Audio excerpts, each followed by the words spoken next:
Good morning, everyone. How are you? I'm going to go ahead and show the notes from Wednesday, November 2nd. We'll start with the bell ringer. I asked you guys to find the GCF and factor the polynomial below. So I'm going to show you a method or a technique that we can use to solve that.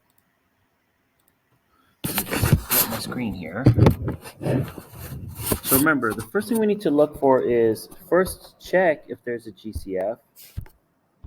And in this case,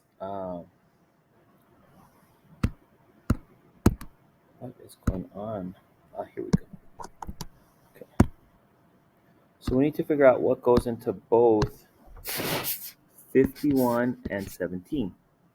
As it turns out, 17 times 3 equals 51. It took me a couple tries in my calculator to figure that out. So if it takes you guys a while, don't feel bad. It even took me a while. But basically, I'm going to see what number can I pull out of 51 and 17. And like I said, that number is going to be 17. So I'm going to write that down here, 17. Then I'm going to look at the variables. How many x's do I have? Well, I have 2 x's. How many x's do I have here? Just 1. So the most number of x's that I might be able to pull out of both terms is 1. Okay? I don't have more than 1, so I can't pull out any more than that from this term right here. So since that's the most I can get out, I'm going to write an x over here. I'm going to write a set of parentheses. Now what I want to look at is what do I need to multiply 17x by in order to get 51x? Well, I just told you 17 times 3 is 51.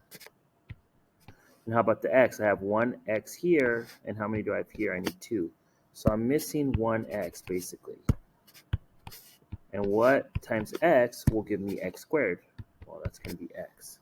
So 17x times 3x will be 51x squared. Now for my next term, what do I need to multiply?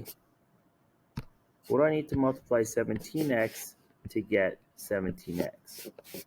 Well, I just need to multiply by 1. That'll give me 17x. Don't forget, I have got a minus sign that I've got to bring down, so I'm just going to bring it down here. So at the end of the day, I can see that 17x, let me draw a different color. 17x times 3x is going to be 51x squared. And 17x times negative 1 will give me negative 17x. And that's what I started with. Okay, so that's our answer. That's really that simple to just figure out what the greatest common factor is, okay? Now let's move on to today's topic. We're going to cover the difference of 2 squares. So when I say the difference of 2 squares, what I'm talking about is something that looks like this. We're going to talk about something that looks like a squared minus b squared, okay? A can be a lot of different things, and b can be a lot of different things. We're going to see some examples. But just to remind you, when I say a square, it's just something that's raised to the power of what? That's something that's raised to the power of 2. X squared, 3 squared, y squared, 5 squared, 4 squared. Another way we might say it is x to the power of 2, 3 to the power of 2, y raised to the second power, 5 raised to the second power, 4 raised to the power of 2. But at the end of the day, we can also just say x squared, 3 squared, y squared, 5 squared, and 4 squared. The difference, what is the difference? Well, the difference of something is it's just something minus something else. So like this, x minus 4, y minus 5, x minus 3. Very simple. So what do you think happens when we put both of those together and we talk about the difference of 2 squares? Well, that's 1 square minus another square. Okay. Y squared minus 3 squared. And finally, in the last example, we've got x squared minus 3 squared. So the difference of 2 squares has to be something squared minus something else squared. And this in the middle has to be a negative sign. It cannot be anything else, okay? In order to use this technique to factor the difference of 2 squares, you have to have something squared minus something else squared. if you have that situation where you've got something squared minus something else squared, guess what? You can use the difference of two squares. So let's take a look here. If you have something like this, a squared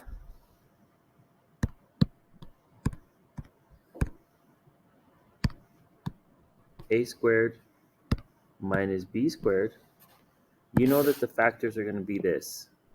When we write the factors, it's going to be like this. A plus b times a minus b, where we just have to figure out what is a, and then we just have to figure out what is b. Multiply them together. So the factors will always look like this. Oh, brother, let me find a good color here. Let's do blue. The factors are always going to be like this. A plus b, and the other one's going to be a minus b. And the way we're going to write them is a plus b times a minus b.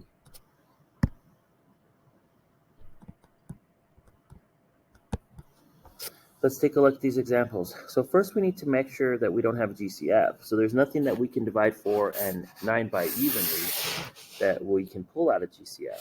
But let's take a look here. Does this look like an a squared?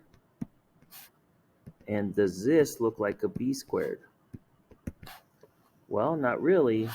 Doesn't look like that form. But let's take a closer look at the 4. Okay, just the 4 right here. Another way I can write 4 is instead of 4, what if I write 2 to the power of 2? So 2 squared is 2 times 2, and that also equals 4. Remember, 2 times 2 equals 4. That also equals 2 to the power of 2. And then I've got my x squared minus, how about 9? Can I write 9 in a different way? Like, 9 times 1 is 9. But how about 3 times 3? 3 times 3 is 9. And 3 times 3, we can write like 3 squared. So what if I write 3 squared instead of 9? Okay. So all I did was rewrite it. I just rewrote this in a different way so that it looks more like a squared minus b squared. So now take a look here. I want to take a look at these guys right here. 2 squared times x squared. Another way that I can write those, there's something called the power rule, and that says that if I wanted to, I can rewrite this like this. 2 times x in parentheses raised to the power of 2. What that says is that everything inside the parentheses will be raised to the power of 2. So it's going to be 2 squared times x squared, which is, again, we just started with that. We're just rewriting it in a different way. Now, I'm going to take this 3 and put it inside of parentheses and square it. So now what's here in blue, doesn't that look now more like a squared minus b squared? And the difference here is now we know that our a is going to be everything that's inside the parentheses. So let me use the highlighter here so we see. A is everything inside the parentheses. And b is going to be everything inside the parentheses. So our a is 2x, and our b is just 3. So if I want my factors to look like this, a plus b, a minus b, all I need to do is substitute my a's in here, which are going to be 2x, and then I need to substitute in my b's, which I got 3. So these are my factors. And what that says is if I multiply 2x plus 3 times 2x minus 3, I'm going to get 4x squared plus 3 and minus 3 will cancel each other out, and then I'll get minus 9. So I'm going to get back what I started with if I multiply those together. But we want to get the factors because we're going to use that for something else on the next step and something that we're going to start learning next week. Okay? So let's take a look at number 2. I'm going to show you guys kind of in a less detailed way. I'm going to just show you the setup. So I know that 25 y squared minus 81, if I factor it, my factors are going to look like this, where it's going to be a plus b and a minus b. What if I wrote it like this instead? A minus b times a plus b. You think that would make a difference? The answer is no. It doesn't matter which order you write them in. It's going to be exactly the same result. So don't worry about which one's which, as long as you have one positive and one negative here in the factors. So now let's start and take it piece by piece. Let's just look at this 25. What times what can give me 25? Well, I know 5 times 5 equals 25, and that's a squared. Okay. So what I'm going to do is right here, I'm going to write 5 times 5. And then the next thing I'm going to look at is y squared. So what times what gives me y squared? Well, that's y times y equals y squared. So then I'm going to add my y there. Now I'm going to look at the next term, this 81. What times 1 gives me 81? So this is where we need to know our multiplication tables. 9 times 9 equals 81. So then here, I'm going to write 9. And that's it. Those are my factors. My factors for 25y squared minus 81 are 5y plus 9 times 5y minus 9. Let's take a look at these two down here. Okay, these ones are a little bit more complicated. Let's take a look at number 3. So remember, I know that the factors for 625 minus w to the 4 are going to look something like this. Something times something, one's going to be positive and one's going to be a minus. So there's going to be a difference there. When you think about difference of two squares, it's really talking about one squared minus another squared. But when I see the word difference, I remember that I need to have different signs. One's positive and one's negative. So let's take a look at this guy. What times what gives me 25?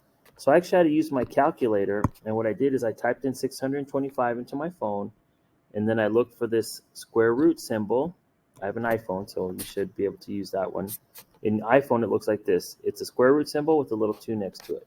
If I did that in my phone, I figured out that the square root of 625 is 25, which means 25 times 25 equals 625. So I can write that here, 25 times 25. Now what's next? There's nothing else here, so that's it. But we've got these w to the 4th. So what times what gives me w to the 4th?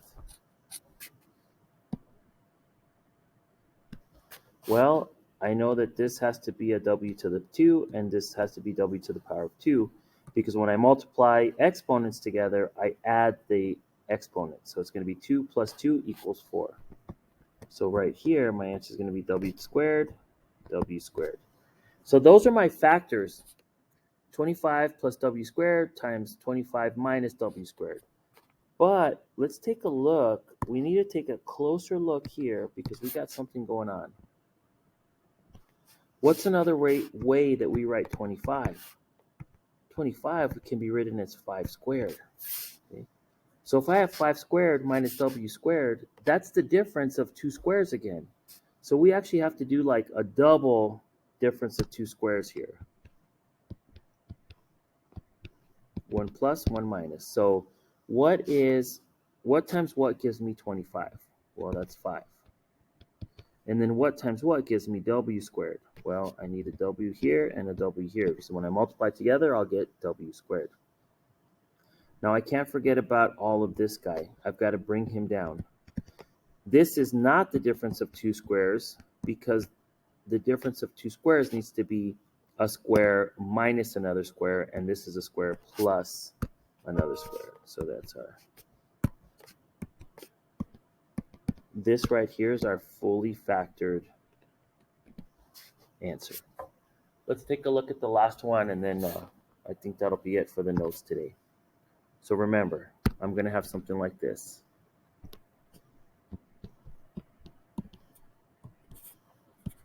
One plus, one minus. What times what gives me 9? 3. What times what? Let me see. What times what gives me m? M times m gives me m squared. And then let's take a look at this one. What times what gives me 144? Well, that's going to be 12. 12 times 12 equals 144. And then the last one, what times what equals n squared? Well, that's n times n. Okay? And that's it for the difference of two squares. If you do have any questions, please come to me for tutoring. I'm here on Wednesday and Thursday from 4 to 5. Okay, thank you. I'll go over these examples on the next video.